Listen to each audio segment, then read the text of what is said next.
Welcome, everybody, and especially the Astrological Association of Great Britain, President Roy Gillett, to this new episode in our series, Archetypal Cosmology. On our homepage, where this interview will be posted, we will give you some historical background. And what might be interesting for now is that Charles E. O. Carter was a rather important person. He founded the journal Uranus, and especially important is that he, together with Margaret Hone, founded Faculty of Astrological Studies in London in 1948, and 10 years later, the Astrological Association of Great Britain, where the President Roy Gillett is now our today's guest. Now let's begin with the life of the astrologer Roy Gillett when he was 10 years old. Roy, 10 years old, you wanted to become an astronomer, I believe, was written in this book of yours. I show this in the camera, and it's called Astrology and Compassion, the Convenient Truth of 2007, I believe. And there in the first chapter you wrote, when you were 10, you wanted to become an astronomer, and later on you realized what you really meant. The floor is yours. Yeah, I think it's interesting, particularly important when we look at astrology in the modern world. And I thought it might be helpful if I could. In fact, I think you've got my chart there, haven't you? I wonder if we could hold that up in front of the camera, and if it's viewable, could you just put it up there so people can see it? There, no, I don't know if that's viewable or not. Yeah, okay. If you could hold it for a moment, Volker.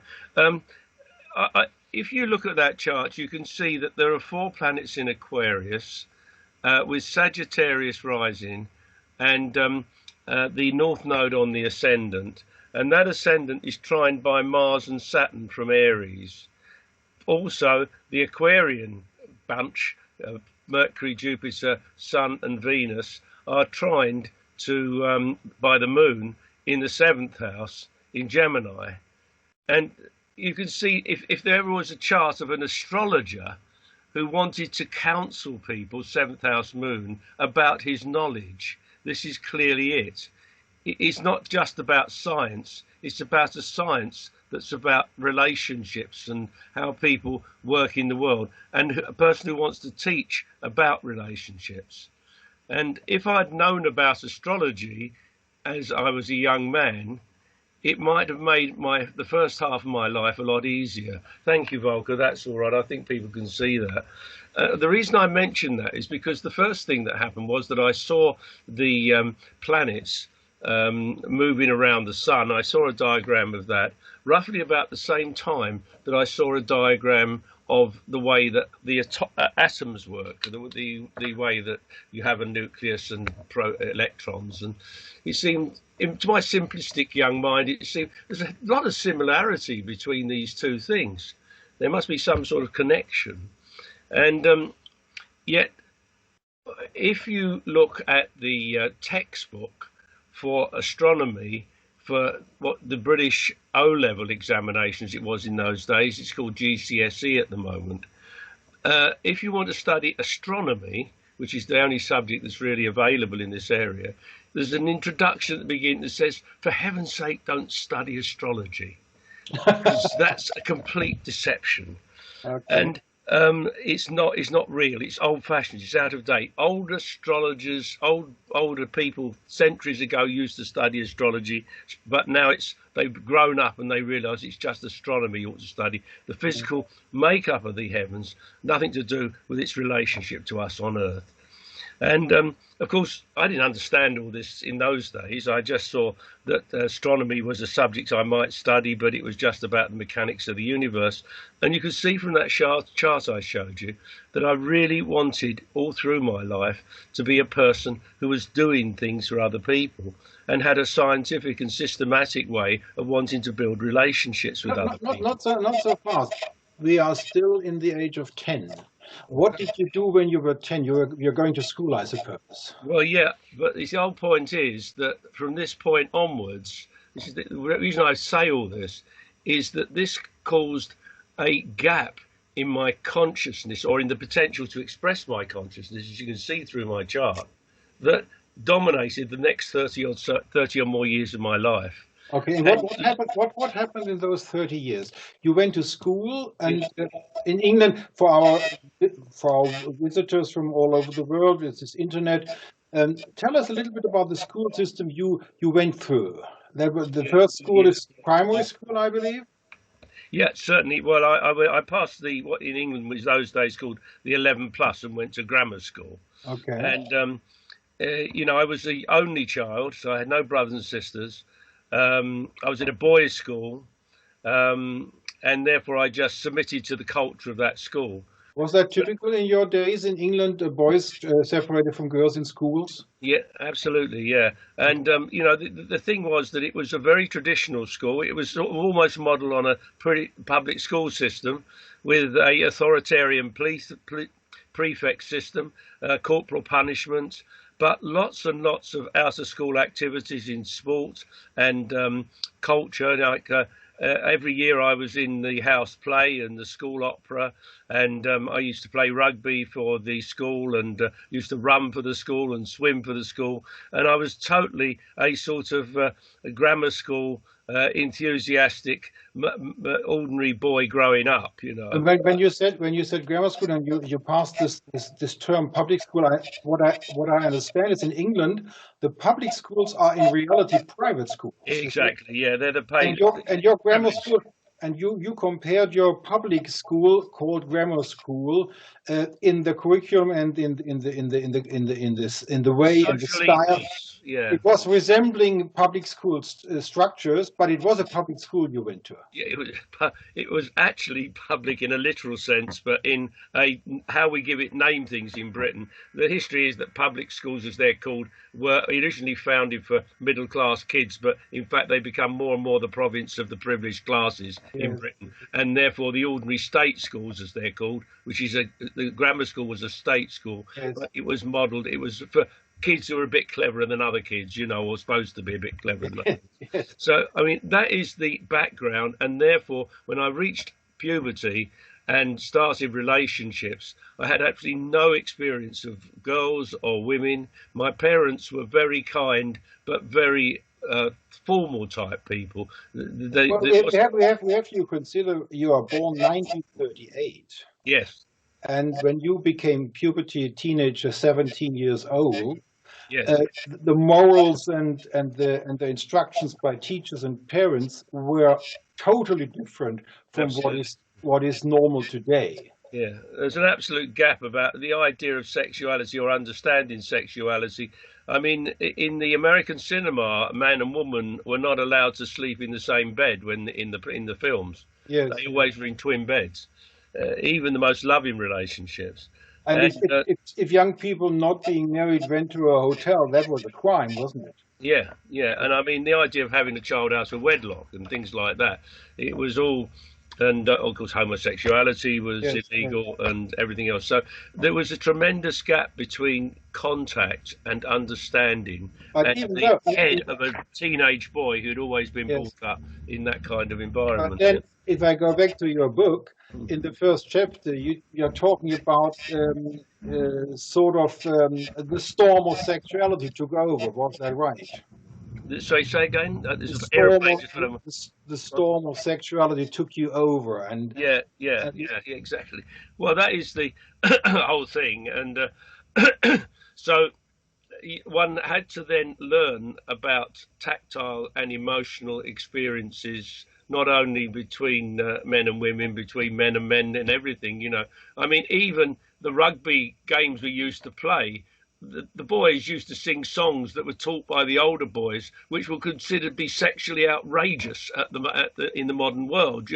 Disgusting songs were sung after the match, and this whole gap between genuine sexual relationships and genuine personal, respectful relationships and where I was brought up is unbelievable. And basically, what you were a typical product of the time. A normal young boy, nothing with astrology so far. And the end of the grammar school, what's the final exam called? Is there a name for the exam when you finish grammar school? GCE, General Certificate of Education. And after the grammar school, where did you go from there? Well, what happened was that I was heading to become a barrister or something with Latin and maths and all Oh, that sort a of stuff. colleague of mine, you wanted to become a lawyer. Yeah. Well, I didn't actually want to, but looking back on it now, if I'd have carried on and really worked hard for my examinations and stayed on at school and taken A levels, I would. These were the more advanced 18-year-old class exams. I would have ended up as a barrister, I think, with the kind of chart I've got. But in fact, I fell in love at the age of 15, left school at 16, and just fiddled. I became a self-taught person after that. Not so fast. Does that mean that you didn't go to the final exam of grammar school, or you dropped out? Well, no, I didn't drop out completely. I took the 16-year-old, which was the year you would leave normally, but you could stay on for another 2 years and take the 18-year-old exam, in which case, obviously you would then go to university. But I didn't do any of that. So in Germany, the 16-year would be the German term Realschule, and the 18-year would be the Abitur, which is the entitlement to study at university. That's the same structure as in Germany. Okay. So you went out of school after the exam of 16 years. What did you do then? Well, my uncle had a leading role in insurance brokering, so I ended up becoming an insurance clerk for 2 years. Okay. And then I went into it was those days we had national service, so I did a 2-year training as a wireless operator in the Royal Air Force, the British Royal Air Force. The second year of my not so fast. We are close in the wartime, isn't it? 1938. No, this was 1954 to 54. Yeah, not after the war. Yes, it's after the war. I spent a year in Butzweilerhof near Cologne in Germany. Oh, okay. I was at that centre. I think that's is now a German Air Force base, but in those days it was a Royal Air Force base, and came back to insurance for a year or so, and but while I was in Germany in Cologne, I visited the British Library, the British Centre, and started really studying books. And what had happened between leaving school and coming into the Air Force, that 2-year period, I read all the works of George Bernard Shaw and many other writers. And then when I got into the Air Force, I became more and more interested in that in my spare time. And so when I came out of the Air Force at the age of about 21, I thought I was going to be a writer. And this is where we come back to where we started. I'm starting to try and discover what the real purpose is, the gap that there'd been in my life, in my consciousness, because of what was offered in my education. That gap started to be filled as I tried to become a writer. To make clear, hours and hours writing. When you're talking about reading a lot of books, in the first chapter, you describe how many authors: Dostoevsky, Tolstoy, Shakespeare, and you read all Shakespeare. Did I understand that right? I read a lot of I read a lot of Shakespeare, but that came a bit later because in the end, I gave up insurance and became a trainee teacher, and I studied. And although I had only got O levels, I only left at 16, I was able to show the college that I'd self-taught myself so well that I was capable of studying for a teacher training course. So in your country, that is something to circumvent the second exam after the age of 18. It's not possible now. It was possible in those days. It's not possible. It's a special approach to become a legitimate study of higher education and become a teacher. Yeah. It was a special arrangement for mature students, which they wanted at those days. I don't think you could do it today. Okay. But I got after a 3-year training course in English and drama, or in English actually, speciality. I became a teacher. And there I studied, of course, sociology of education, the philosophy of education, the psychology of education, and English, and appeared in produced a number of plays at college, and generally caught up with the education I'd missed by leaving school at 16.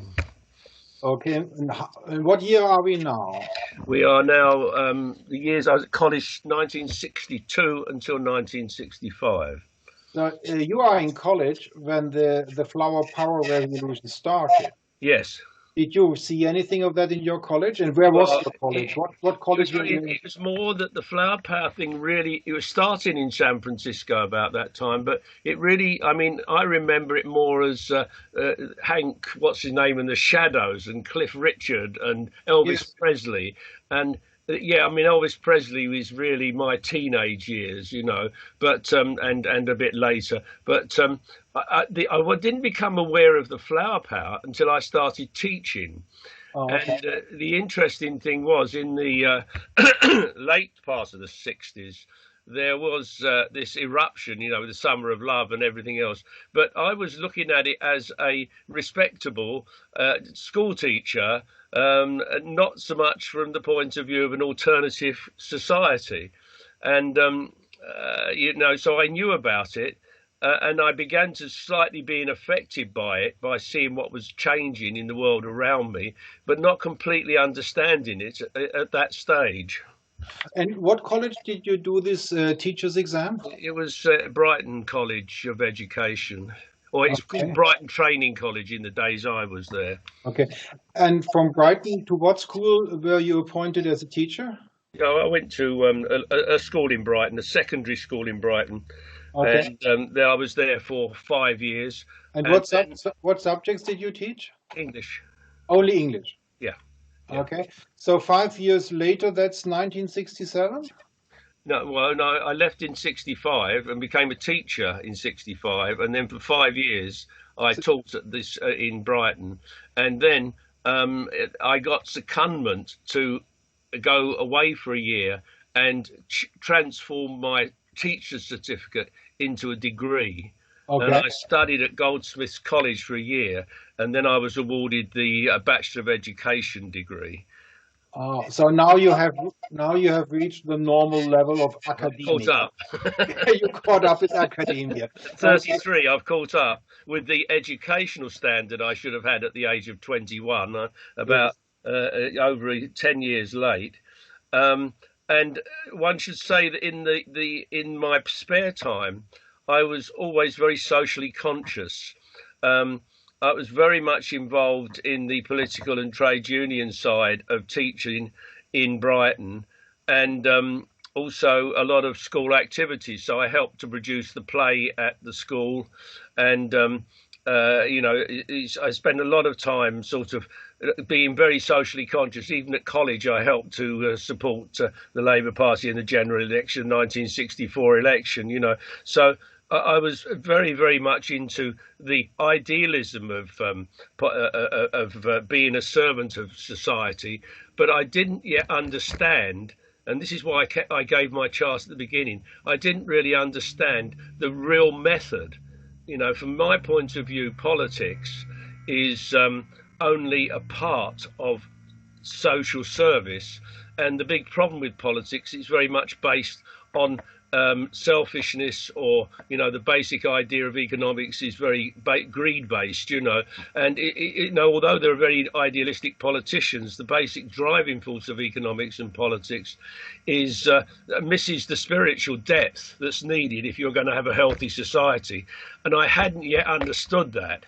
And so as I got to this climax of getting a degree, and then in the 70s getting quite substantial promotion as a housemaster in another school in Sussex, I began to see that there was something very seriously missing from the way that we were organising our society, and Okay. that you know, big changes were needed. And this headmaster position in Sussex, No, housemaster, not ask- headmaster. this is sort of president of the school administration job. Well, no, what actually happens is, this is a school of about 2,000 children between the age of 11 and 18. And the school was divided into two halves, and I was housemaster, and the upper half was divided into four. and they were 4 houses. So it made it administratively possible. That meant I had about 250 boys and girls that I was responsible for, rather like the social side of their life, the career, how they behaved in class, how they studied, their reports. And I had about 8 tutors who worked under me to look after little groups of kids. And that's the social side of the school, not the academic side. Is this typical for a state school having this sort of structure? Yeah, it's not unusual. They sometimes do it slightly differently. They sometimes have horizontal organisation rather than vertical organisation, but that's the way it happens. So the kids I was looking after between the age of 14 and 18 years. And how long did you stay in Sussex in this school as a headmaster? Five more years, or 5 years after I finished my degree, got a promotion to this school, stayed there for 5 years. And increasingly, as I was there, I was in a kind of, if you see now we come back to the astrology, if you look at I found out about astrology in the early 1970s. So that would be after your Brighton education. After I'd finished my degree, I found out firstly about the I Ching in about 1972. Not so fast. Not so fast. How did that happen? How did you find the I Ching? There's a big gap, which I don't want to go into in great depth, but the whole period between 1962 and 1971, I had a marriage which with some children, but it broke down. Okay. And the reason it broke down, I realised once I got into astrology, was because I didn't really understand myself and the world properly. Okay. So in 1971, you had already learned I Ching. I came across the book I Ching in 1971 to 2, I'm not sure, and realised that had certain answers, and then I therefore started exploring. Now we come back to it, the alternative community, much more seriously. This was another dimension. Up to then, I hadn't even considered that. You know, I hadn't understood what it was about.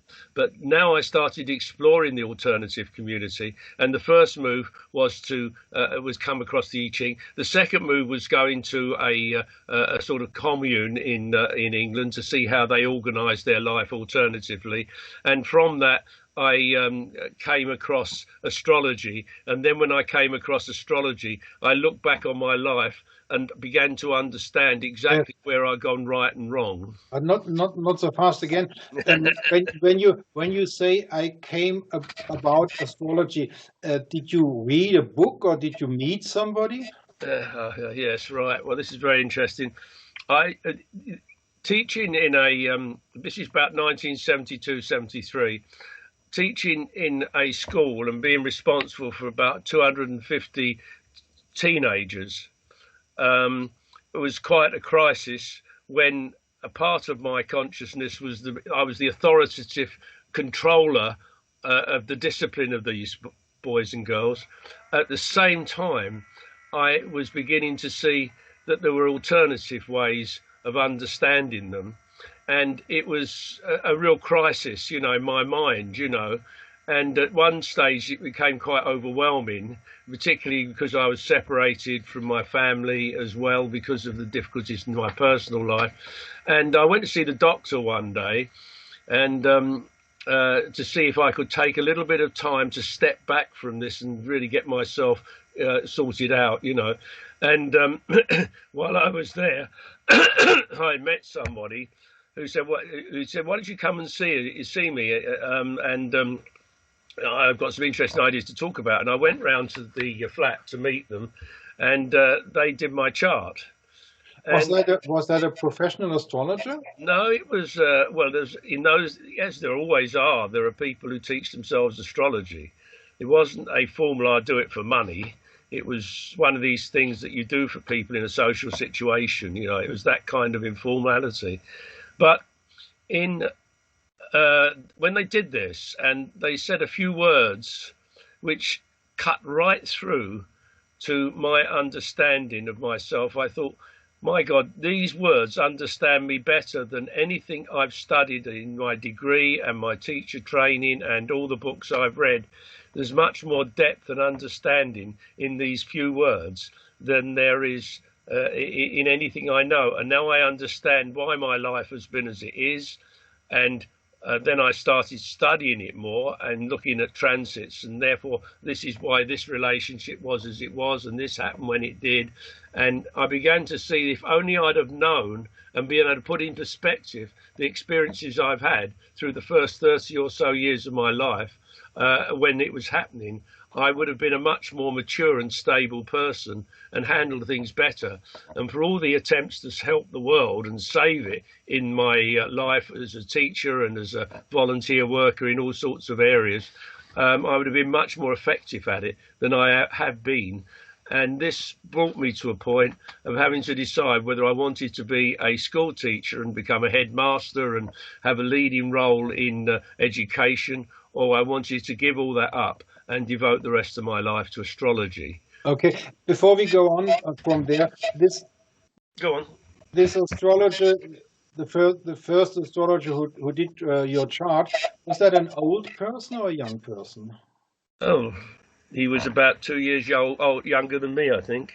And if you look back from your knowledge of today, being the president of the Astrological Association of Great Britain, and you remember the way he was talking to you, would you say he was a real good astrologer, or was he just an important person for you, but his astrology was not that great? This is interesting in that, yeah, in the end, I realized he had an incredible, profound understanding of a whole range of alternative and magical ideas. But in terms of the question you've asked, all he did was read a couple of keywords from a book. That's all he did. And this is what there is another book. You mentioned the book Astrology and Compassion, The Convenient Truth at the beginning of this interview, but there's another book that I had the privilege of writing, which is called The Secret Language of Astrology, which is an attempt to put everybody in the world in the position I was in when this happened to me.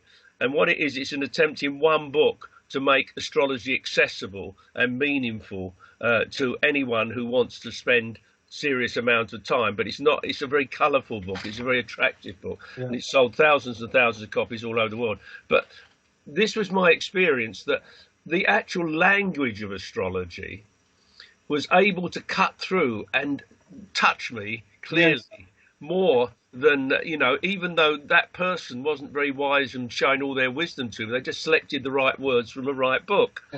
And anyone can do that. The knowledge is itself very powerful. For our German viewers, we recommend this book. Yeah. To start, it's from Erich Howe, Uranias Kinder, die seltsame Welt der Astrologen. It's a book about to start taking astrology seriously. Now, after this experience with this astrologer taking keywords from a book, how long did you stay in public service in the school from there? Yeah, well, about 3 years. It became more and more difficult. I began to see England, the British education had gone through a revolution from when I started at college in 1962 to the early 70s, where we are now. And they've been incredibly loosening. The idea of corporal punishment had gone away. The education was becoming more and more child-centered.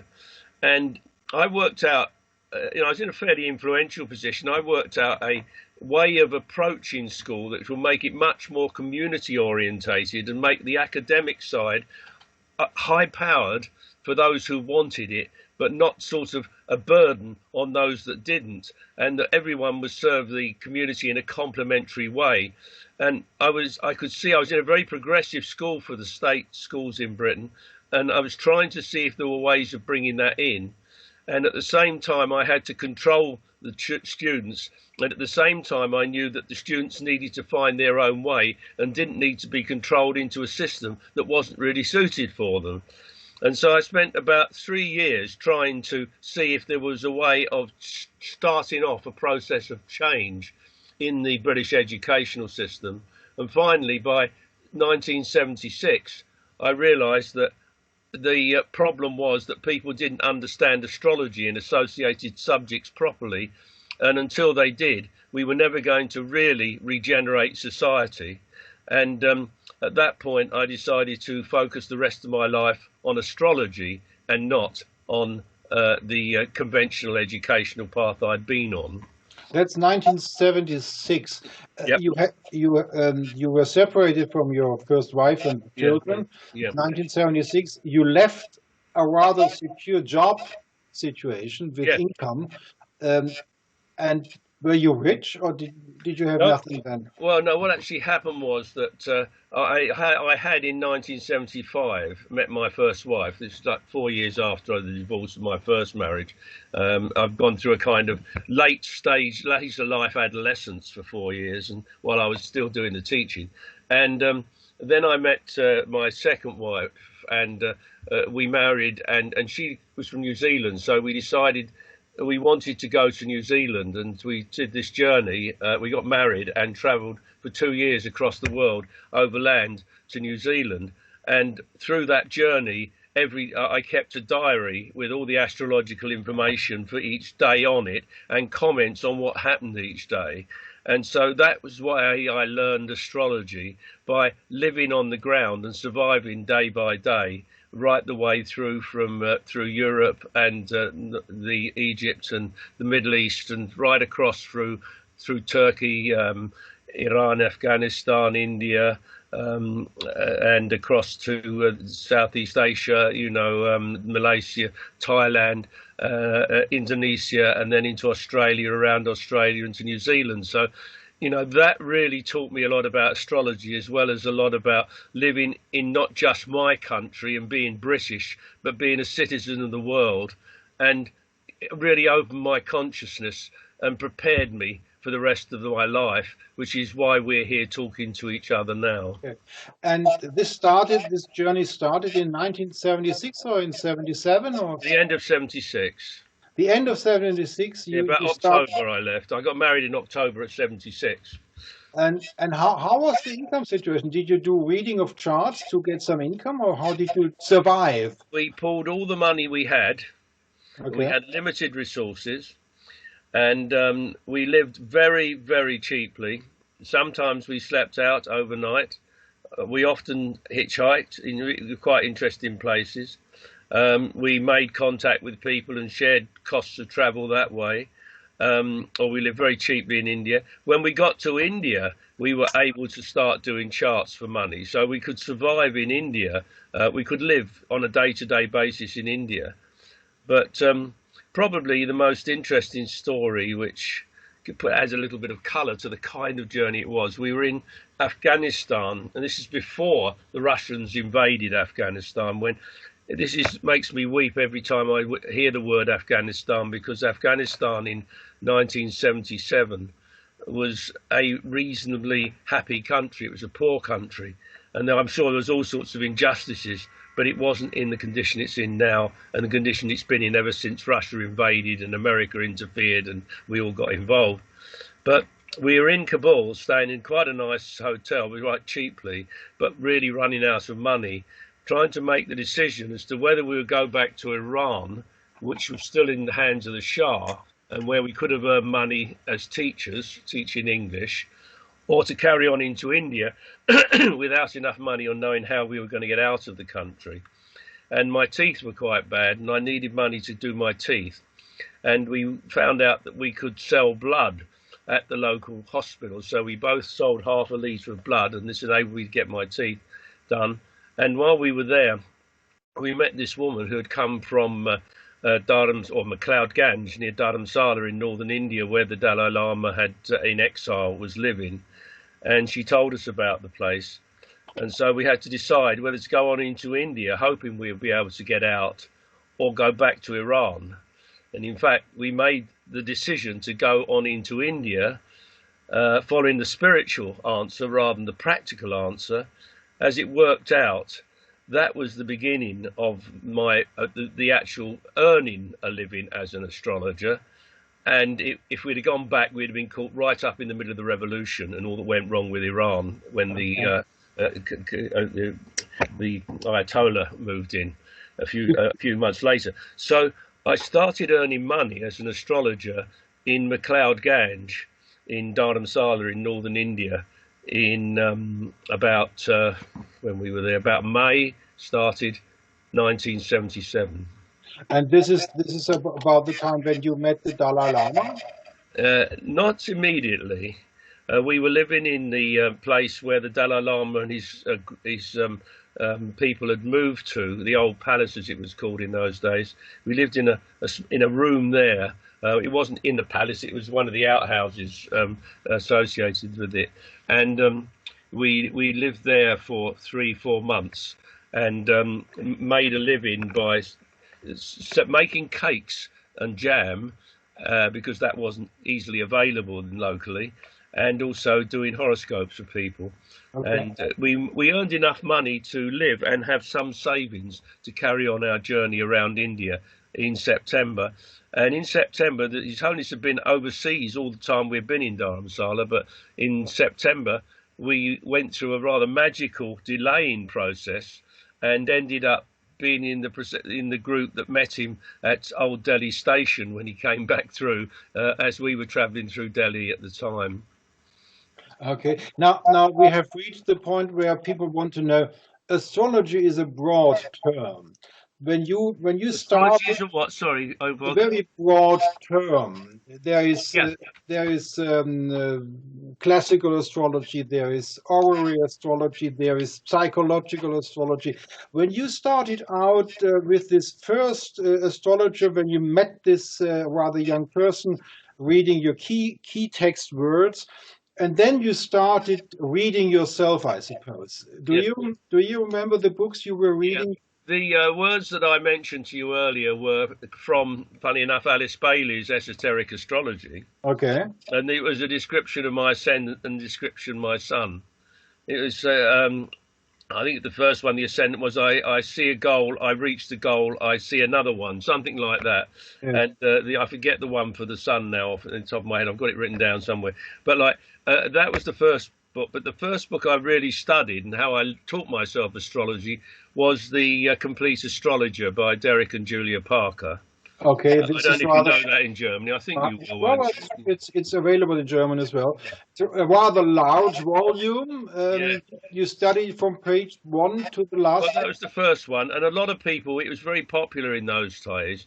I mean, I then studied a book by Ronald Davidson called Astrology, who was actually the president of the Astrological Lodge of London. You mentioned in the introduction that you didn't actually, I shortened you when you were originally going to say a bit more, but I shortened you too much. The Astrological Lodge of London was the first English organisation. It was founded by Alan Lee and Bessie Leo in the early part of the 20th century.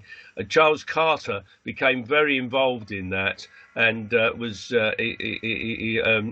important, but also Ronald Davidson was a very important figure in the Astrological Lodge of London, and he wrote this book called Astrology, which I read. And also there's a little book called, and this was very useful when I was traveling, the New Waite's Compendium of Natal Astrology, which had all the interpretation keys and a rough ephemeris and house system for, it's a little book, and you could travel with that and do everything on the road. It was designed to do that. And that's what I had with me when I was doing charts in India when I first started. When you look back on your studies, the books you read, in Germany we had this revision of astrology by Thomas Ring, and it was he tried to go more into a psychological astrology. How about your books? Was that already? Yeah, well, you can see that I'm coming from the British revival of astrology and the figures there. The other figure I should mention is Reinhard Ebertin. Yeah, Reinhard Ebertin, German. The combination of stellar influences. Yes. Now, that was another. That's what I also had that book with me. So I used to use that as a reference when I couldn't work out what this symbol meant. I would look at his interpretations. I would look at the Waite's interpretations. So you can see it's coming very much from a modern psychological approach that started me off into astrology, and it's what I was using when I was starting to interpret people's charts. I mean, I didn't use, although the Parkers was a very good introduction. I never much used their interpretation keywords because I felt it was too wordy. I wanted something succinct so that I could then develop it. It would get me to the heart of the meaning, and then I would develop that in my own words. And I used Ebertine and Davidson for that purpose, and Waits to a certain extent too. And you never approached the Iranian astrology school, the Hamburg school of Iranian astrology? Well, I'm on the edge of it with Ebertine, of course, but like De Witt and all that symmetry, that kind of cosmobiology, I didn't really find out much about that until I got to the other side of the world and went to a conference in New Zealand in the early 80s. And then I began to find out more about midpoints and 90-degree dials. And I know in the continent, in mainland Europe, this is a very important subject. We don't do enough about it in Britain at all. It's one of our shortcomings that, although in America, a guy called Gary Kristen and Astrolager have developed this into symmetrical astrology, as they call it, done a lot of great work in it, actually. In Britain, it's in a very Cinderella situation. So that leads to the next question.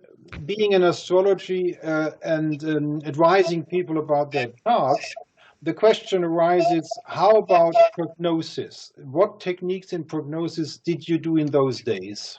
Well, this is a very interesting thing because I think that, doing a chart, particularly when I got to the other side of the world and I was in New Zealand, I mean, you might want to talk about it in a minute, but the story side of it. But when I was actually professionally, when you're in Dharamsala at a flea market, sitting on a carpet doing charts for people, it's a little bit more informal, and your wife's doing it quickly alongside you. It's a little bit more informal than when you're sitting in a proper consulting room in Western society, as I was when we got to New Zealand in 1979. But so when I got to that stage, what was particularly intimidating was, oh my, there's all these very ordinary people who come from a very different culture to me, who want me to talk or are letting me talk about this intimate personal side of their life. These are not just travelers who are playing around and exploring ideas like it was in India. These are people who live probably quite narrow lives. And it was an incredible sense of responsibility to actually, the discrepancy between my life experience and their life experience, and somehow I had to get my life experience out of the way and concentrate on their needs. And it was incredibly responsible, and therefore how could I dare tell them what was going to happen? They would come to me, will I meet someone, will I get a lot of money, and how could I tell them that, Well, did you do? I'm building up the background for you. So I decided, I had started looking at it, and I know particularly that we know that squares, oppositions, certainly, maybe even conjunctions, lead to not so much conjunctions, lead to difficulties and stress, and trines and like 120 degree, 60 degree aspects lead to easy flowing energy. And sometimes people make a big mistake in saying trines are really good. Isn't it great? We've got lots of trines. And isn't it horrible? We've got all this tension, these oppositions. I'm going to fight you, that sort of thing. And of course, the wise astrologer sees that society, that buildings, that everything that we experience is based on stress and flow, is based on the structure of the building which holds it up, and the ease of movement when we do things properly that gives us hope that something good will happen. And on the other hand, if you've got all easy flowing and everything's going easly for you, everything's going to fall apart. And if you've got too much structure, you can't feel any hope or happiness in life. And it's the complementary nature between the two, between the stressful aspects and the harmonious aspects, that give the art of successful happiness. So now let's get back to your question. Prediction is to do with how well people understand this. If people are living a conscious life and really trying to make the most of every opportunity, then the outcome will be very different than if they're just grumbling and accusing everyone for everything that's difficult and grabbing and making the most and piling up everything that's easy.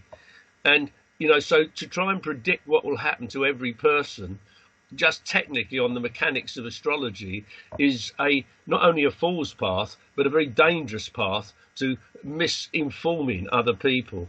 And we've had all sorts of things happening when I was first doing this in New Zealand, where some astrologers saying, people come to see and they say, oh, look, got Saturn in the 7th house, you're going to get a divorce. And or people saying that they shouldn't have this relationship or should have this relationship. My idea of prognosis has always been that you should guide the client by informing them of what they're confronted with, and making them wise about what they have available. It's like making a meal. You first will look at the ingredients and then you make the best use of them. And in a way, that's how I do my consulting. Now, whether you can predict on specific events, I mean, I do a lot of work on mundane. I don't know if you want to go into this in more detail, particularly on politics. And we could talk about individual political situations. I've argued that Hillary Clinton, for example, was very lucky to lose the election and Trump was very unlucky to win it. We should see if that's right. And the Brexit thing is amazing. The astrology of when, I mean, if you want to talk, I won't go on to this now, but you look at the astrology of when the vote was taken, when Article 50 was voted on and so on. It's just unbelievable, the astrology of it, and how a good astrologer could have averted all the problems that we've got in the world if they'd been listened to and their wisdom had come from listening to the astrology. So I'm just going on, but that's response to your prognosis. I don't know if it's too long an answer. No, that's quite all right. We might come back to this later in a later part. Yeah. Now we are in Dharamsala, and I think they have started your Buddhist aspect of life. Is that right? Well, it's very funny or strange, because I was living there. I was incredibly impressed by the Tibetan people. Not so much about Buddhism at this stage, although obviously fundamentally Buddhism lies behind it, was that I felt I was in the company of people who had the best of both cultures. If you think of the Western culture, our way of doing things, and the Eastern culture, the Indian way of doing things, and the Tibetan people seem to combine the two. You get the best of both worlds. There was a greater maturity in their approach to life, and yet there was a deeper spirituality than we have in our approach to life. There was a general sense of community. If they wanted to build a house, everybody would get together and build a house. They didn't go through a major discussion with the bank and all the rest of it. I'm sure nowadays they might do, but in those days, the community idea was to get the stuff together and work as a whole group to build something. And this is also true on so many things. So I was very impressed with that. But I didn't formally study Buddhism. I did meet a number of lamas. I met the senior tutor of the Dalai Lama on 3 occasions, which was an unbelievable experience that completely changed my whole. It completely took my ego. Perhaps he never does get rid of your ego, but like my presumption of magical specialness that I travelled with was turned around by just meeting the Dalai Lama's senior tutor. Just the sheer presence of the man and the clarity of the man was unbelievable. And yet I never actually formally started studying Buddhism until we'd completed the journey around India, done Southeast Asia and Indonesia, and reached Australia, gone round the top of Australia, and come to a place called Shenrezig Institute in Queensland, not too far from Brisbane. And there is when I formally took refuge in Tibetan Buddhism, and that was in 1977 still, is it?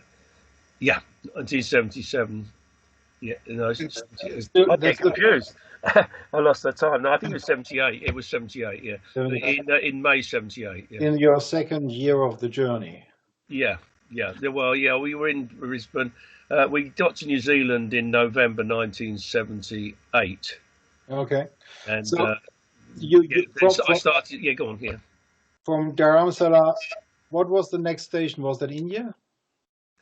Sorry, Dharamsala. Well, after being in Dharamsala for 3 months, we travelled around India. We went to Nepal and back down and crossed down to Goa for the New Year 77 to 78. and then back across to Madras, and then we took a boat to Madras to Malaysia, then right the way up to the top of Thailand and back down again, and then we took a boat from Malaysia to Sumatra, and then we would drive straight down through Sumatra to travel down to Bali and back, and then flew to New Zealand, in Perth in New Zealand. Okay. And if you go back to 1976, in the end of 1976, the journey starts. And in your book here, Astrology and Compassion, Yeah. you are writing that you wanted to meet astrologers to further your knowledge in astrology. How did you plan that? Did you make appointments, or did you just go there and see what happens? No, well, no. Where did you start? You came from England. Did you go to Europe first? No, this was very much a pilgrimage where I've got a picture somewhere of me with a big rucksack on my back, standing on the boat that's leaving England, okay, back at the White Cliffs, feeling that I probably will never return to England at that time. Going out on the world, realizing that what I tried to do to serve the world had not really been totally intelligent as I thought it might be, and realizing I had a lot to learn. And we were on a magic bus that drove you right across Europe to Greece, and we got off just before Athens and went to Delphi, and then travelled to Crete, spent 2 weeks on a beach in Crete, just preparing for what was a long journey, and then we got a boat across to Egypt, and then down through Egypt and Sudan. And up till now, did you meet any astrologer up till then? Why I'm mentioning this journey is that, and the diary you have to remember that I mentioned earlier that I kept, because that's what we got together. We organised those 2 weeks on the beach, getting everything together for the journey. I was not wanting to meet astrologers, but I found myself on a pilgrimage where we would decide where we wanted to be every quarter day. So I wanted to be, for example, at one stage I decided we're going to be in Bethlehem for the vernal equinox 1977, and in Kathmandu, I think, for the autumn equinox that year, something like that. So the teacher was the experience of the journey, being conscious of the astrological facts all the way. The teacher became the journey. So basically, sorry, go on.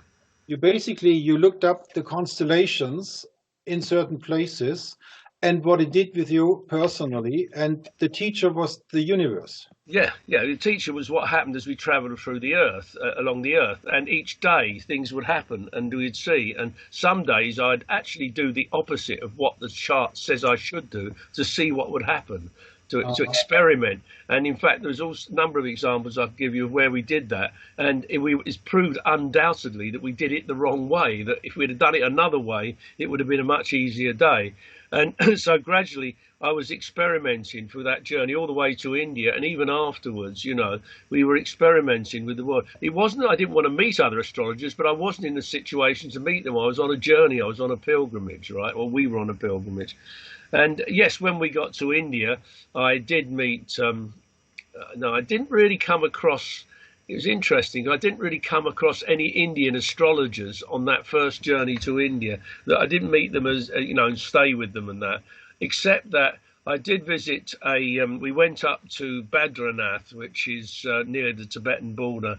And on the way at Depravag, we we visited an absolutely amazing astrologer who lived on a hill in this place, very, very highly regarded astrologer, and we spent some time with him. But other than that, I was using Western astrology in India all the way, so I didn't really meet any astrologers until I'd already set up the Astrological Advice Bureau in New Zealand, and we'd gone to a conference, and there I met all these astrologers who were coming in from America, and Australian astrologers and New Zealand astrologers, and started to realise that what we had learnt in our 2-year journey confirmed what I would have learnt if I'd have read the books and talked to the astrologers on the way. learning astrology, I got basic books to start me off to know where everything was and what basic meanings were. But except for that, I'd learned a lot about astrology in the field, and it was confirmed by the astrologers I met at this conference in 1980 in Auckland, New Zealand. And that started me off on what I started doing in New Zealand to build up my career from there. Going back to this Indian astrologer, was it a shock for you that he didn't follow the tropical rules but did the sidereal astrology? This wasn't an issue at this stage, because this man, the big thing about that I learned about that was the status of astrology in India. This man was virtually worshipped by the community. People would come to him and fall at their feet and kiss his shoes, you know. It was almost embarrassing to be sitting there while this was happening, you know, being an old-fashioned Westerner, you know. And, you know, and I realised that astrology has that amount of value to this culture. And what value does it have to our culture? This is what I remember the first visit.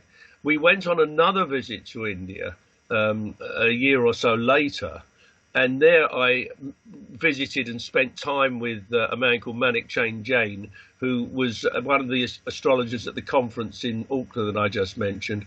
And then I started comparing Indian astrology with Western astrology. And the first thing that struck me, and this is a really important point, was that Indian astrology had been operating with an unbroken lineage of transference of knowledge for thousands of years. Now, I know there's some argument about whether Indian astrology came from Babylon or not, but even if it did, the tradition as developed had been developing in an unbroken lineage since, certainly since Babylon, and maybe who knows whether Indian astrology was working before as well. Whereas Western astrology, as far as I knew at that time, had really not really happened in the way that I understood it before the 20th century or the late 19th century. I mean, in those days, we're talking about 1981, 82. William Lilly had hardly been renovated by Olivia Berkeley. He was known about, John Dee was known about, but they'd hardly been really respectfully known about, just historical, strange historical figures in the past. Their real knowledge had not really been studied and regenerated by anyone in the normal astrology community. None of the work on traditional astrology had happened, and none of the work on classical astrology has happened. And one of the things that I felt when I was in India in 1981 too, my second journey, was we have to rediscover the lineage of Western astrology. And one of the most satisfying things of this latter period of my life, when I have been in a more authoritative and leading an organisational position in society, is to see how great work has been done to rediscover the Western tradition, the Western lineage. And the amazing thing is that it shows there is a commonality between Vedic, Indian and Western classical astrology. It's not the same term. There's a lot of different yogas and things like that. But when you strip all the cultural trappings, surface away, essentially it's the same astrology. And in many ways, the same methodology. Like you have Vidaria in the West, you have Bhuktis and Dashas in the Vedic system. So, you know, this is very exciting. I go back to 81, 82. None of this coincidence. Today, we have both the same. A lot of differences, but the basic heart is there, which is very exciting. Okay, now after this first Indian acquaintance with this astrology, you did the rest of the journey with your diary. Question in between, you still have these diaries? Yeah, well, yes, I do, yes. Yeah, they look pretty tatty. but you never thought about publishing what you experienced? Day by day, a day-by-day book project. Okay, let's just get the chronology right. We got to New Zealand in 79 and we left again in 81. Everything I was saying about my relationship with Vedic astrology happened on the second journey. But okay, let's go back to 79. In 1978, I had just taken refuge, but I decided not to do a particular course, but to stay at the Buddhist Centre. My wife was doing a real retreat. I decided to step back from that particular thing. We'd done a few other practices and retreats and that, but I decided to just take a week or so off. And I sat in a tent in another part of the grounds and wrote 2 months of, I transferred my diary that I've been kept for myself and wrote a 2 monthly with a view to publishing it. We then went, when we left the Buddhist Centre, we went to a alternative village or town really called, I think it was Nimbin or something, in New South Wales, and borrowed a typewriter. And I typed out, it must have also been one of these things you can print, and I typed out a 2 monthly prediction for September and October. And when I got to Auckland, when I got to Sydney in New South Wales, I printed a few of those and also made contact. Someone gave a copy to a woman who was doing the all-night program on ABC radio. And we did an ABC radio thing for 2 or 3 hours with music and sound. And on this diary, which was an A4 rough thing, I've still got a copy of it, one copy. And then when we got to New Zealand, I started bringing it out as a 3 monthly from 1979 until the end of 83. And then from 1984, I brought it out as an annual from 1984 to 1990. Then I didn't do that anymore. I was engaged in other activities. So that was taken up by people I met around the end of the 80s at astrology camps in Britain. And that is now the Astrologer diary that you can get, the most beautiful, incredibly popular diary that you can get, which they've enhanced and developed far beyond I could ever have imagined. But that now sells extensively in America and Britain, and I think in other parts of the world as well. Okay. So in a way, indirectly, because I wouldn't like to claim too much credit for this last manifestation. I mean, it's so much their creative energy and their ability that's made it. But certainly I was the original spark.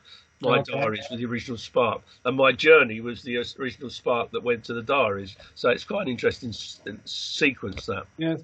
And when you were in Australia and New Zealand, did you get to know the people around the software program SolarFire? Because the software program for what? SolarFire. Yeah, no, well, now this is an interesting story.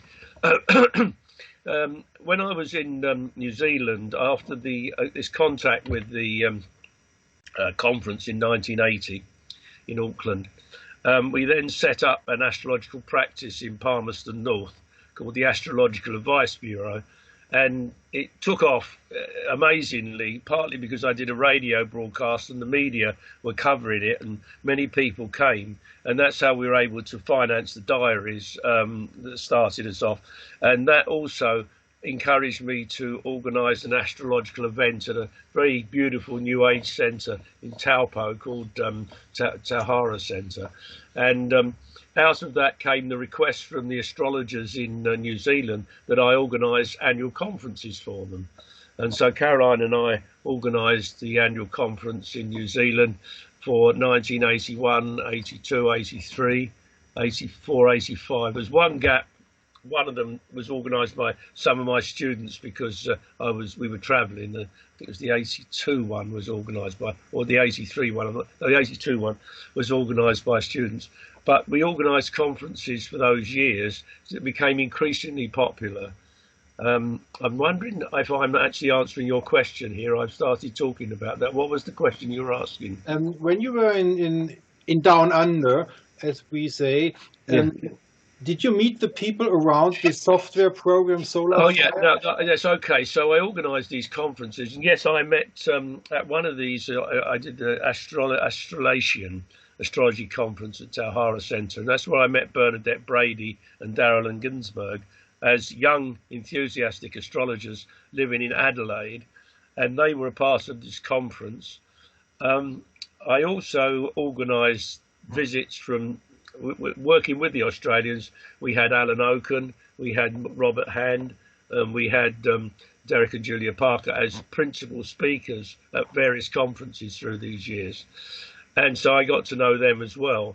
And by meeting Robert Hand, I started working with Astrolabe. Now, there's a big jump here, because in 1985 and to 86, we returned to England, partly because my father had died and I wanted to be with my mother and help her through that time, and partly because there's a possibility of publishing my diaries in Britain. And so when I got back to Britain, I was offered the opportunity to represent Astrolabe in Britain. And from that, in 1992-93, the people who wrote Solar Fire made contact with Astrolabe in America, and the programmer also visited me in England. And that was how Solar Fire started to be fully developed and distributed throughout the world. So it's grown to what it is today. And interestingly enough, Bernadette, the people who wrote and developed it were students initially of Bernadette when she lived in Adelaide in New Zealand, in Australia. And the last fascinating thing is that if you look at astrocartography, the Jupiter line on the mid-heaven chart line on my astrocartography goes straight through Adelaide. And I've never been to Adelaide, but it's been a very important part of my life since the early 90s, when we started distributing it and improving it and developing it and extending it into the product it is today. And now you're back in England in 1986, was that right? Yep. And what happened there? Well, it was a difficult transition from being one of the most recognised astrologers, certainly from the organisational point of view, in New Zealand. England is slow to pick up. It's not like America, where things become very exciting very quickly. England, you have to go through a certain process of initiation. So the first few years were quite difficult, because I wasn't known. Certainly wasn't known as an astrologer. But as I started developing astrological software, offering us, the original stuff wasn't Solar Fire, but Robert Hand's software, the Nova and Nova chart wheels and time graphs and the Astrolabe reports. These Astrolabe products were available alongside other products from other providers, and but I was distributing those in England, and then of course Solar Fire came on a few years later. And so after a few years of quite difficult getting to know people, and because I was distributing software, obviously giving lots of advice to people, to astrologers, on how to use software, and then Solar Fire came along, and but I became a member of the Astrological Association Council, as it was in those days, in June 1990, and after serving for 4 years, I became chair. 5 years, I became chair in 1995. And then when Nick retired at the end of the decade to focus on the academic side of his work, I became president in 1999. So after a couple of years of slow development, and quite a lot of hardship, actually, that's how my career in Britain developed. But if you are now president of the Astrological Association in Great Britain, do they pay you a salary? No. How do you get income? It's partly to do with well, it's mainly to do with the fact that there is I am paid reasonably well for the support and that I do with astrology software. Okay. And also, I mean, I do see clients as well, and I write books and get royalties and things like that. Okay. I live a fairly modest life as well. Okay. And there's some pension as well, obviously, because of my age. So because I don't spend a lot more than a lot of people, and usually when I travel, to conferences internationally, you don't earn any money out of it much, but you usually get your expenses covered in some way or other. Okay. I've found it's interesting you ask about money, but in 1976, when we pooled our resources, I'm frightened to tell you how little money we had when we left England, not knowing where we were going to go or how we were going to get. Well, we knew where we wanted to go, but we didn't know how we were going to get there. I've always tried to follow a path that if you do the right thing, the money will be available, or the opportunity will be available to support what you're doing. And except for a period of incredible hardship for a few months in New Zealand when we first arrived, this has tended to work for us. It's like there is a kind of system in India which is almost religiously followed, it is religiously followed, that you don't actually ask how much you're going to get, or you don't even do bargains necessarily. You just do what's needed, and what's needed for you will come to you. Now, you can't just do that in the Western society. You've got to be realistic about the way you do business, but to a certain extent, particularly, you've got to judge in a way who's just in it for exploiting you and who's in it for serving the world, for caring for the world. Ideally, one would like to live and not ask how much you're going to get, but have it come into you. But you do have to be realistic and businesslike sometimes. But generally, I've tried to live my life on the more idealistic level, and so far it's worked. Since 1976. So we have now reached your membership and later the presidency of the Astrological Association in Great Britain. Now, this is a good time. We could decide now to continue for another hour, or we could say we stop here today. And the next part, the inside of the Astrological Association, would be on a second interview. Well, quite honestly, although I'm getting a lot of satisfaction out of this and feel it's a valuable thing to do, I also want to get it done because I've got a lot of other things queuing up behind. And once I do a big job, my mind goes into that. And okay. I won't be able to even start on anything else if we do this in too many bits and pieces. So in a way, I'd rather carry on. If you've got the energy for it, no, I was just. I'd like to get it. Don't misunderstand me. I'd like to get it done. Okay, very good. Very good. But at the same time, not because I don't think it's worth putting a lot of good energy into. Yeah. Okay, so we are now at the second part, which is the insider of the Astrological Association of Great Britain. When you came back 1986, how did you get into contact with this organization? Well, first of all, I made a contact with a number of astrologers. I visited the lodge. I made contact. I met Charles Harvey. Charles Harvey was a bit unsure. It was interesting because, in fact, in the event, my destiny has been to put into practice everything that Charles visualized in the 1990s.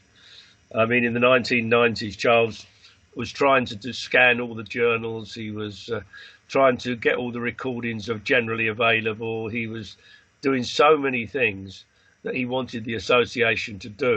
And he just didn't have the technology and the volunteers at that time to do it. And so when I first met him, it was strange because I'd really come in a way to take over his role. But the idea of that in 1986, I didn't think I'd done that. This is what history shows, Yeah. But in 1986, it's always the same when someone pops up who's is the person you need to fulfill your dreams.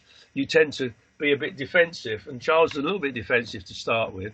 And yet very kind and friendly, and as he always was, he's a wonderful soul. And so I met him. We kept in certain contact.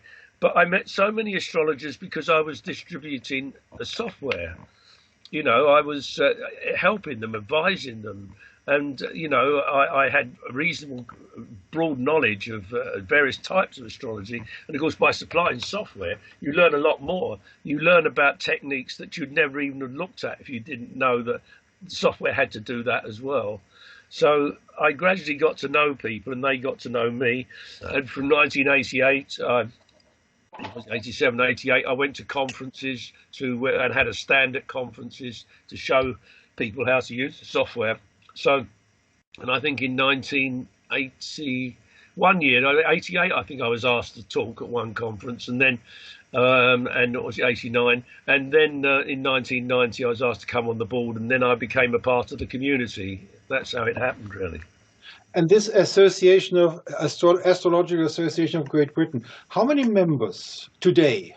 Today, there's, well, it depends what you mean by members. We've got about 700 or 800 people who are full-blooded members paying a certain fee, but we have several thousand people who regularly want us to communicate with them. They're called associate members, you could say. They don't actually pay anything for that, but they're on our mailing list.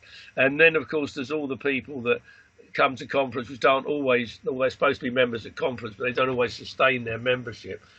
So for such a fairly small membership, we have a very big impact. Interesting, if you look at the chart of the Astrological Association, we have Saturn on the ascendant in Sagittarius and Jupiter on the midheaven in Libra. And so we have a very expansive global role with very limited resources. And it's always been so. Okay, this Charles Harvey, the rather famous Charles Harvey, he got rich because he inherited some money, right?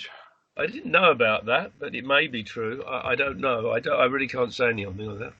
I thought when I looked in the internet about Charles Harvey, he was sort of responsible for this donation to the now Sophia Trust, the Urania Trust first. Is that Charles Harvey?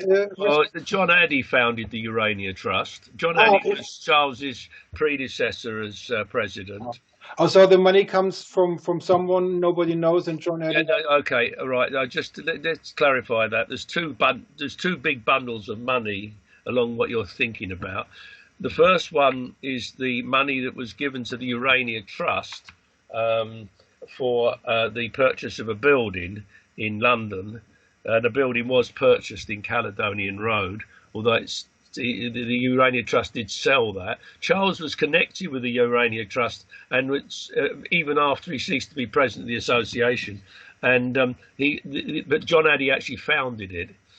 And then there's the Sophia Trust. Now, £1 million was given or offered to the Sophia Trust. A new trust was founded long after the Urania Trust, nothing to do with the Urania Trust, to bring astrology to academia.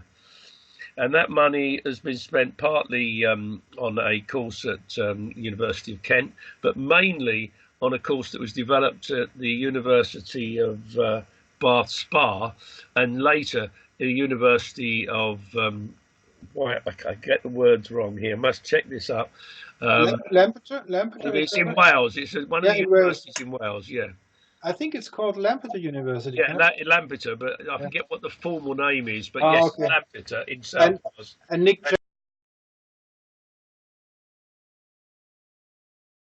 That whole operation, he founded it in Bath Spa with the development of the building and classrooms and everything.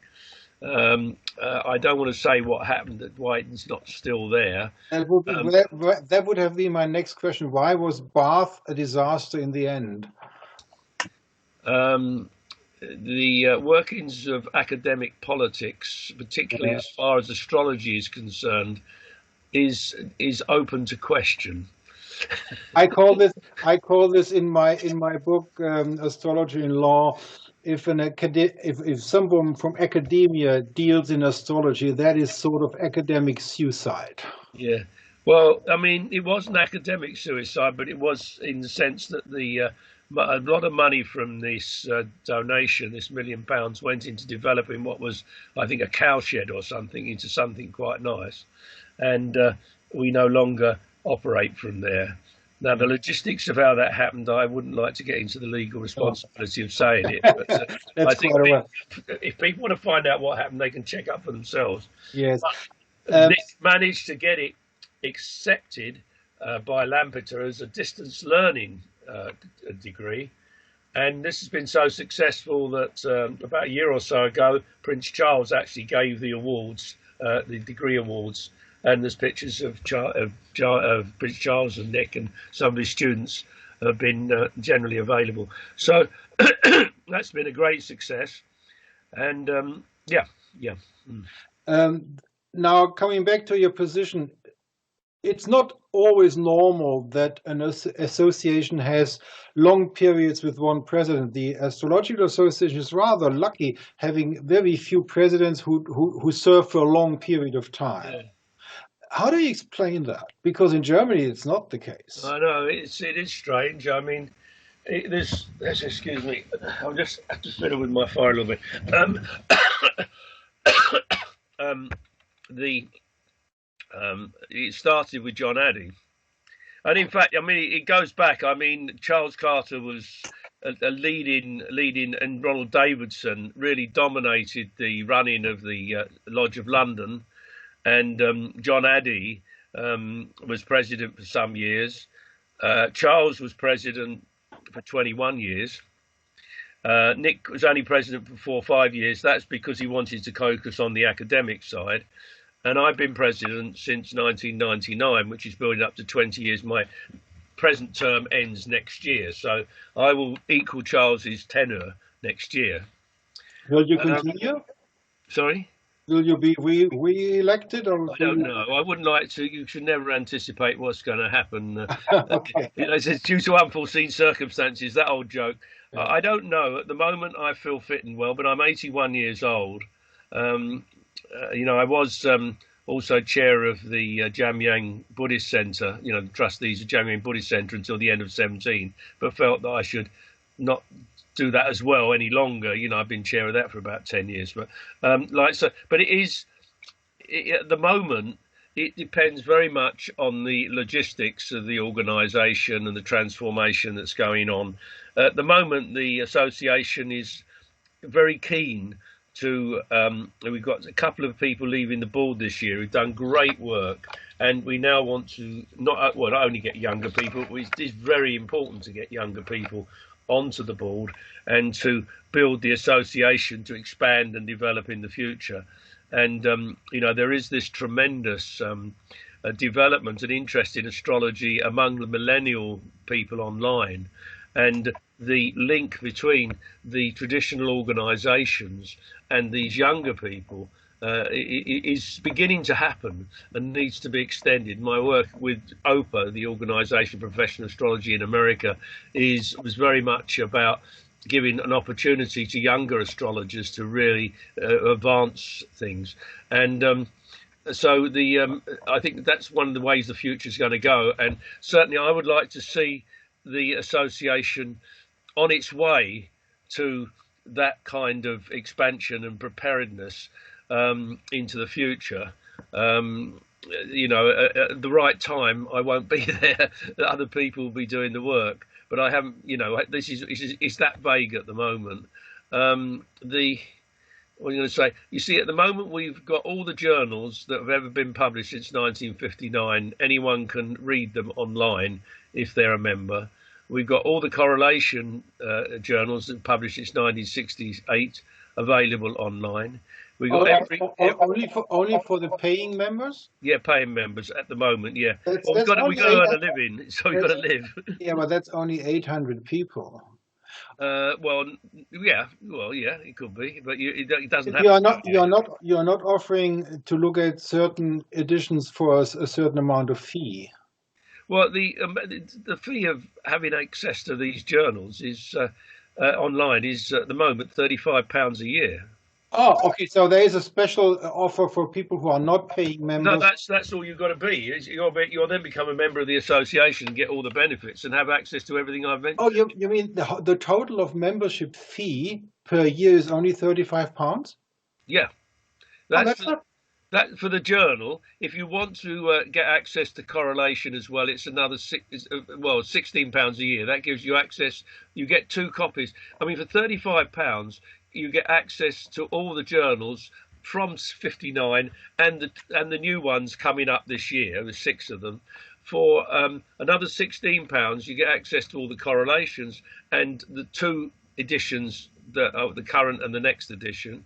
And if somebody wants to read the new editions in print, is that possible?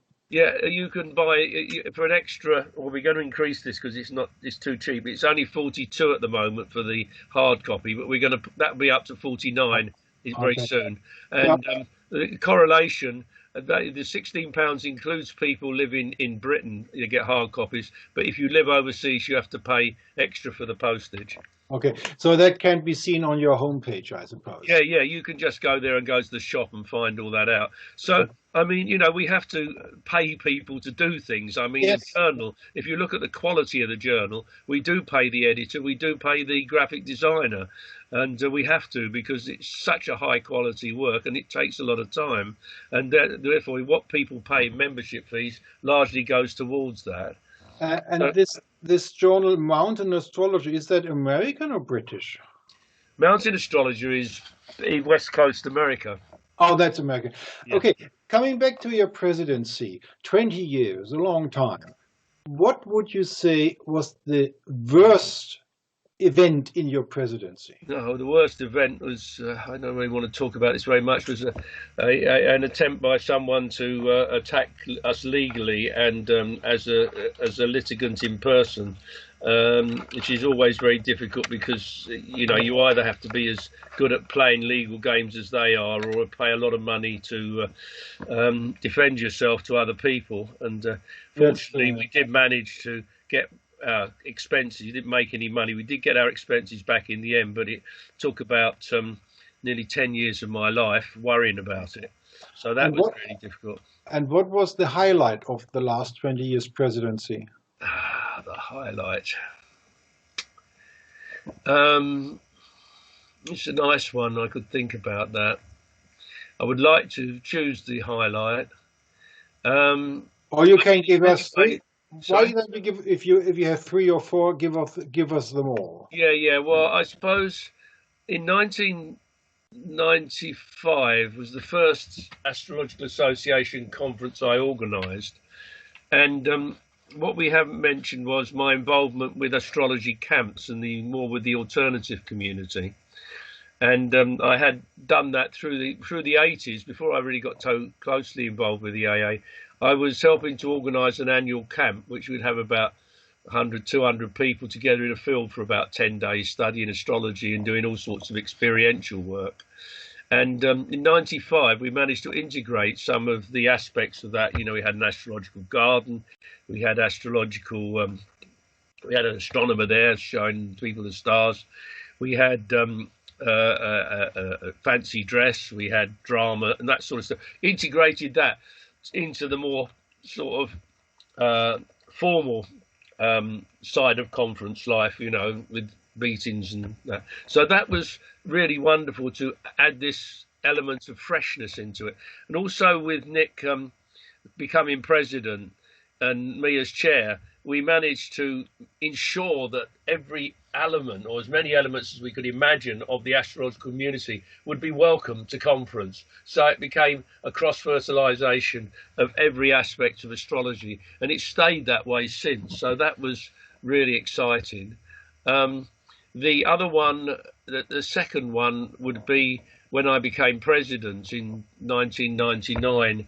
I'd had this vision from when I first got involved with astrology in the 1970s. I came across that was the thing that inspired me to do my diaries, actually. I even forget what the name of it is, but a guy did a kind of diary. And in this diary in the 1970s, he gathered together a lot of predictions about the solar eclipse in 1999. I don't know if you remember that one. Yes, I do. Yeah.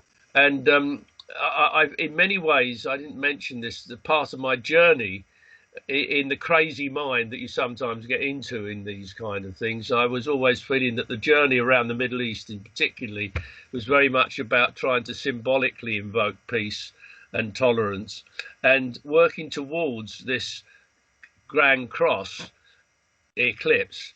Very much the feeling that this was going to be the end of the world. A lot of people were talking about that. And therefore, it doesn't have to be the end of the world. Like I was saying earlier, the prediction doesn't have to happen if you've got the right state of mind. So you're trying to bring the right state of mind. So when it came to the point that I'd organised 3-4 conferences for the AA, and we were coming up to 1999, we decided to go whole hog, and we were offered by the resident astronomer at Plymouth University, Percy Seymour, the opportunity to work together with astronomers and have a kind of joint conference under the eclipse. He started off with that idea, but the astronomers didn't agree with Percy. And although Percy was still there, the astronomers weren't. But we then had got ourselves committed to having an astrology conference, and we promoted it. And whereas normally each year we'd have about 200 or 300 people at conferences, that year we had 680 or something coming all over the world. And I'd have to organise this incredibly complicated conference spread across the whole of the Plymouth University campus, which is pretty spread out. People staying in all sorts of places, most people residential, you know.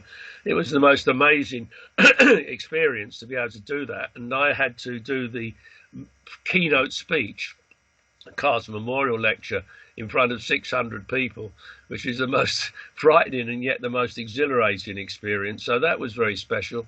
And then, of course, I should mention last year we had our 60th anniversary conference. The AA's been in existence for 60 years, and we've organised 50 conferences, and that was our 50th conference, 60th year celebration last year, which was incredibly successful and had all the modern technology that we didn't have when I started as chair of the organisation in 1990. So those are highlights, I guess. When you are president of this organization, how is your networking with other organizations, Germany, Austria, Switzerland, America, Canada? Is there a network? Well, yeah, this is a good question, and it's very much an important part of what I do. Now, the connection, where do we start? The connection with America goes back to this 1999 conference. Out of that, we did a link with the ISAR, the International Society for Astrological Research in America, which is getting stronger and stronger every year, actually. And we did sort of complementary conferences. That we were invited to their 2000 conference, and then there's yeah, I'll tell you something else about that in a minute. But we started working with ISAR. Also, out of the 201 conference, I met the OPAR president and lady became vice president, and that started me visiting America on a regular basis for their retreats and events. And last one I was there was the end of last autumn. Also, I've been to other organisations, and of course in America they have these United Astrology Congress conferences every 3-4 years, or 4 or 5 years actually. And I've spoken at 1, 2, 3 of those, 8, 12, 16, yeah, 3 of them. And so a lot of connections with America.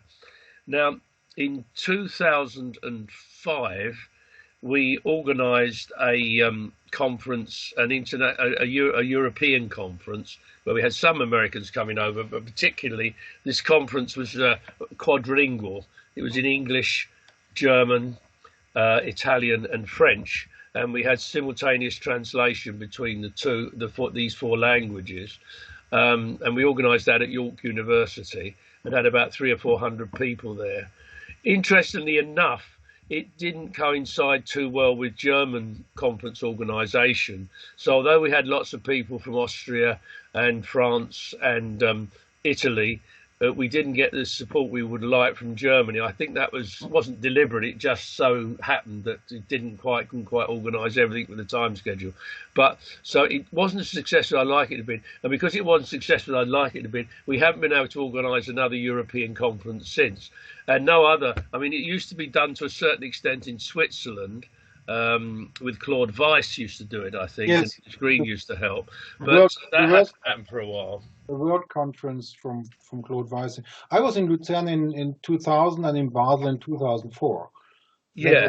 It was one. Where was it? One of the. It was in Switzerland. I was over in. It was one inspired me was Basel. That's right, the Basel one I was at. That's what made me want to organise the English one, which we did. Yeah, but we, Okay. it hasn't. You need more support from everybody to keep it going, and it hasn't Yeah. come, so we haven't done it. But How I've about sort of, so I just say that I've also visited Serbia and also met people in Hungary. But how about Bulgaria?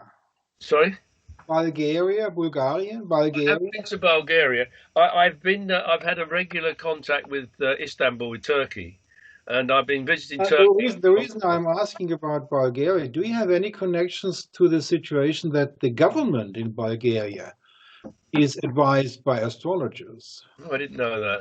Oh, okay, good. Now I think we are good with the second part. Now let's go to the giants of astrology. My first question: in the history, we could take the English John Dee to start with. What about older? Do you have any references, astrologers, which are important for you personally?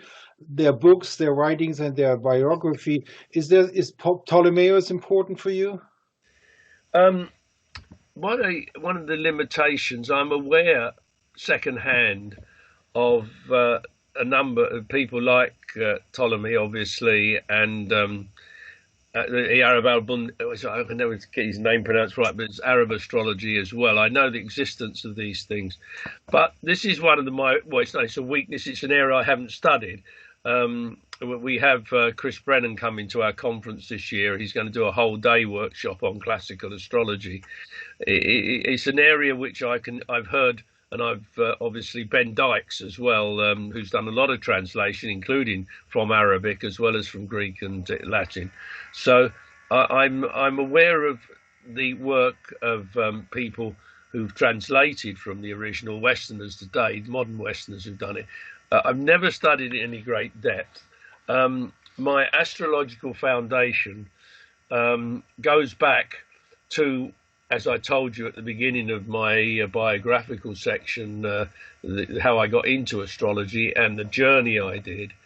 And I just tend to collect, and also some study of Vedic astrology. I really did as best I could to support the introduction of Vedic astrology to Britain, working with Camilla Sutton. And all the people I've worked with, I've tried to enable their way of doing astrology to be given public airing and to be discussed and explored. So, I'm very aware of just about every tradition of astrology, but I've never studied the ancient astrology directly myself, except by hearing about it in talks I've been to. Now, if you're asking, the essence of my astrology is what I've judged and found out to work by my practical experience of traveling around the world and doing thousands of charts for people, and seeing, and also particularly my recent work since 2004, probably even longer than that, but certainly since 2002, sorry, I've been doing the working with the planets column in the Astrological Journal and studying the state of the world against the astrological cycles we're confronted with. And I've learned what works for me astrologically is based very much on empirical observation, trying to get my prejudiced hopes for things to happen out of the way, and letting the astrology explain what people are doing and why they're doing it, and the alternative choices they have to have a happier or not so happy outcome, both from the point of view of the ordinary individual having a consultation and the whole world behaving as it does at the moment.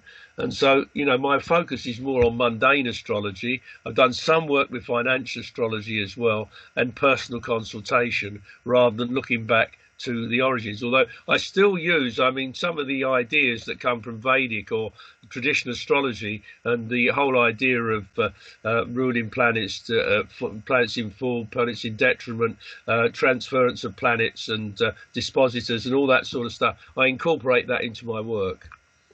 Um, Long answer. considering mundane astrology, in Britain, there's one famous mundane astrology, very successful in prognostication. It's William Lilly. Yeah. What's your opinion on William Lilly? Well, I don't know to what extent. Well, he's supposed to have predicted the fire of London, was he? I'm not sure, but And I mean, the plague. I think yeah, the fire and the plague. yeah. Well, I mean, yeah. I wouldn't say Lilly stands or fall on predicting those two events. I mean, a lot of things happened in the 17th century. I'm, and there was a lot of astrologers, and I'm in mixed feelings. I mean, I very much respect all the work, the rediscovery of Lilly's work and the re-establishment of traditional astrology and the actual scholarship, the exceptional scholarship of modern traditional astrologers is unbelievable. I mean, it puts me in the shade. It's almost beyond my intelligence to completely be able to follow what they do. I can do it, but I don't practice it, So I want to say that first of all. I think it's a brilliant system of understanding, but I think it went wrong because, I mean, this is where you get back to Kepler. His basic idea was that we should study cycles, and it was cycles that were important. And the increasing emphasis on predictive horary. I'm not saying horary astrology is wrong or shouldn't be done, and it doesn't work quite often. But what I'm saying is the obsession. Every time when you look at the history of astrology, you can go back to Roman times as well. Every time astrology becomes interested with prediction, fixed prediction, methods of prediction, it starts turning. Society starts turning away from it. This is to a certain extent what happened at the end of the 17th century as we built into the 18th, and Swift's attack on, forget his name now, this guy who said he was dead and he wasn't. But like these sort of things go wrong because people become more interested in prediction and using intricate methods for prediction. And the trouble with astrology is there's so many different ways of looking at a chart that you can make it prove anything. And you've got to somehow find some way of being objective about the situation. You've got to let go of attachment. We haven't said much about my Buddhism, but that's what's helped me, I think, keep a bit honest with my astrology, is because I have studied Tibetan Buddhism, and the law of karma. But so I'm sorry, this is all about me answering Lilly, but what I'm trying to say is that although I'm aware of Lilly and his students and the incredible scholarship and brilliance of his work, it's not something that I just use that as one of my tools. It's not the essence of my motivation in doing astrology. Is that... This reminds me of your book. Yeah. There are chapters about these cycles, mundane astrology cycles. Yeah. Question number one, why is it not translated into German? Well, nobody's offered to do it.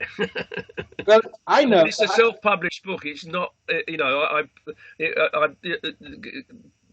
person who published this is a friend of mine. He's no longer with us, and he hasn't had the capacity to get it translated. It has actually, funny enough, been translated into Swedish. I think that's the only translation that's been done. Who has the right? Do you have the right for the German edition? If anybody wants to translate it into German, I'll be more than happy. Yes.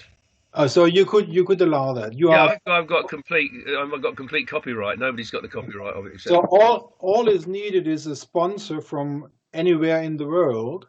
Yes. Sponsor the cost for the translating and to sponsor the editor, the house, the book house, and then this would be available in German. Yeah, no, I'm happy to cooperate with that.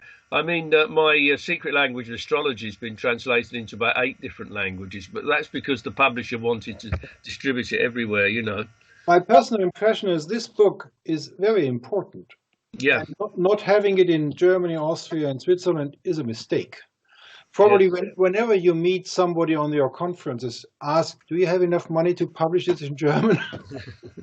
Yeah, I know. I mean, the trouble with astrology is that astrologers are absolutely brilliant people and they write absolutely brilliant books. But they, except for people who are very influential and either in fashion or very influential or very special, they don't read each other's books as much as they might do. They're busy doing their own astrology. Yes. And therefore, as I say, if one lady came along and said, look, I want to translate this into Swedish, and did it, and she did it all at her own expense and everything. She's an absolutely beautiful woman. And I mean, I don't know if I'd expect anyone to do that for German, but somehow it has to be, somebody has to make the move. I'm busy doing other things at the moment. Yes, yes. I'm promoting a couple of other books I've written as well. But but yes, if any, I'm very happy. If it was in Germany, it'd be lovely. I There's some suppose French what we need books is as well. So need yeah. we are both too old for that, but we need somebody 20 years old and starting crowdfunding and then getting this done. Well, maybe, yeah. I mean, it's. I think in all my work, I've felt, all my life. You look at my chart. Go back to the chart. It's Aquarius, 4 planets: Mercury, Jupiter, Sun, Venus. Sag rising, North Node on the ascendant, being trimed by Saturn and Mars, and the Moon in the 7th house trines the Sun, Venus. This is a man who has a understanding of a very scientific and systematic and yet humane view of the way the universe works, whose ideas are likely not to be understood because the moon is square to Neptune in the 9th house. So it's possible that the ideas will not be able to be understood completely in his lifetime. But the reassurance that I always have with my work is that I feel that as even after my life, when I'm dead, it will be there. It's a marker of the 20th century, early 21st century. It's a marker that, what the possibility of astrology is. The big problem with astrology generally is we tend to get trapped in arguing about the silly discrediting that comes from scientists who want to say, oh, there's more than one zodiac, or there's 13 signs, and all those silly arguments that I deal with, I think, in chapter 2 of that book. See how silly they are. But and astrologers get caught up in various techniques and systems, but the actual value of being able to look objectively at a chart of somebody like Donald Trump, or comparing the charts of Theresa May and Michel Barnier, for example, or looking at the date that they decided to call the referendum on Brexit, all these things all the negativity that's come from these things I've mentioned would not have happened if we had had a wise understanding of the way mundane astrology and personal astrology and how these particular individuals relate to it. It's such a tragedy that we don't have that. And therefore, if we can't have it today, and if the powers that be, the intellectual powers that be, are trying to smear us by not letting us have it today, then at least let's leave a rare record that can be used in the future. And that's what keeps me going and motivates me to work until the day I die on it, I think there was a sort of a closing statement. I thank you very much. We will talk a little bit later after we close this session. So thank you very much for this very long interview. And I will show this book again when I close the recording. Thank you.